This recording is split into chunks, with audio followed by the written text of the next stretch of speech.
Assalamualaikum warahmatullahi wabarakatuh. Anak-anakku sekalian, pada kesempatan yang baik ini Pak Guru akan menyampaikan sebuah materi yang berjudul tentang Asmaul Husna bab 2 di kelas 5. Anak-anakku sekalian, tentu kalian pernah mendengar tentang Asmaul Husna. Asmaul Husna di sini mengandung pengertian bahwa kumpulan dari nama-nama Allah Subhanahu wa taala. Tentu saja anak-anak sekalian, jika kita ingin sayang, jika kita ingin cinta kepada sesuatu, jika kita ingin mengenal sesuatu, maka kita harus tahu tentang apa sesuatu itu. Tentu lewat nama maka kita akan bisa mengenal seseorang misalnya, kemudian benda misalnya yang memiliki nama. Begitu juga halnya dengan Tuhan yang Maha Esa, Allah Subhanahu wa taala. Nah, di dalam Al-Qur'an dijelaskan misalnya dalam Quran surah Toha ayat 8. A'udzubillahi minasyaitonirrajim. Allahu la ilaha illahu lahul asmaul husna. Allahu la ilaha illahu. Allah, tidak ada Tuhan selain Dia. Kemudian lahul asmaul husna, Dia memiliki nama-nama yang terbaik. Itu dalil yang pertama.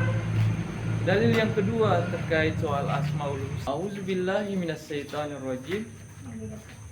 Walillahil asmaul husna fad'uhu biha. Artinya walillahil asmaul husna, dan Allah memiliki asmaul husna atau nama-nama yang terbaik. Fad'uhu, maka bermohonlah biha, kepada Dia. Anak-anakku sekalian, dari dua ayat yang Pak Guru sampaikan tadi itu menggambarkan bahwa Asmaul Husna atau nama-nama Allah yang terbaik ini merupakan sebuah nama yang juga menjadi sifat daripada keagungan Allah Subhanahu wa taala.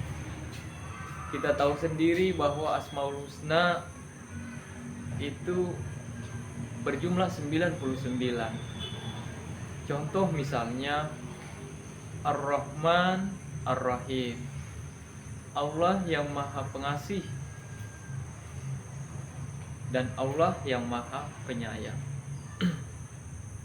Anak-anakku sekalian, tentu saja kalau kita mengenal lebih jauh tentang nama-nama daripada Allah yang kemudian ini juga menjadi sifat mulia daripada Allah Subhanahu wa taala, maka tentu akan membawa manfaat yang baik bagi kita.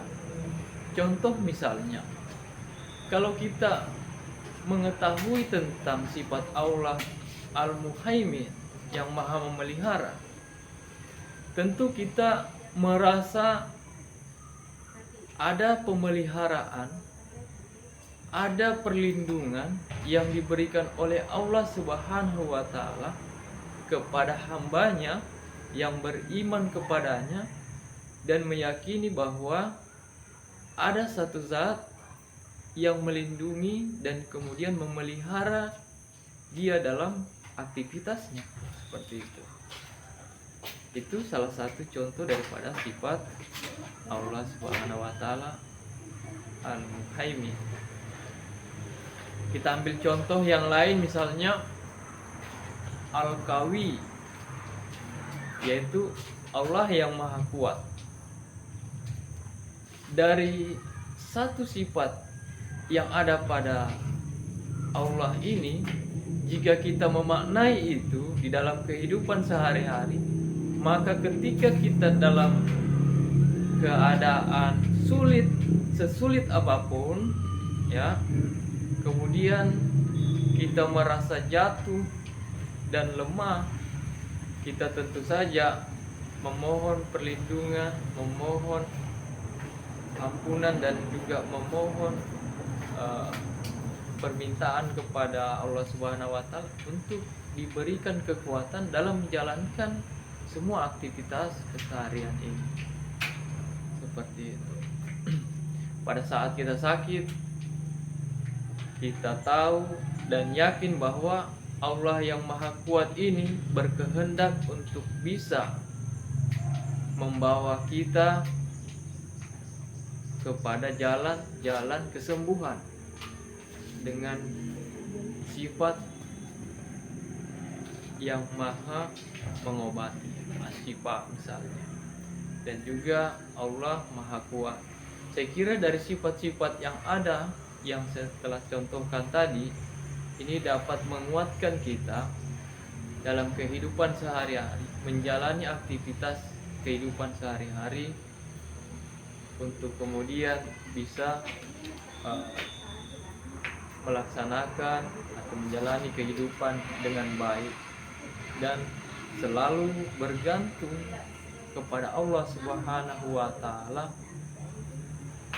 berpikir positif dengan nama-namanya, sehingga keselamatan dan kenikmatan hidup dapat kita raih di dunia maupun di akhirat kelak. Demikian materi yang saya sampaikan. Semoga anak-anakku sekalian dan kita semua selalu dalam lindungan Allah Subhanahu wa Ta'ala. Terima kasih. Assalamualaikum warahmatullahi wabarakatuh.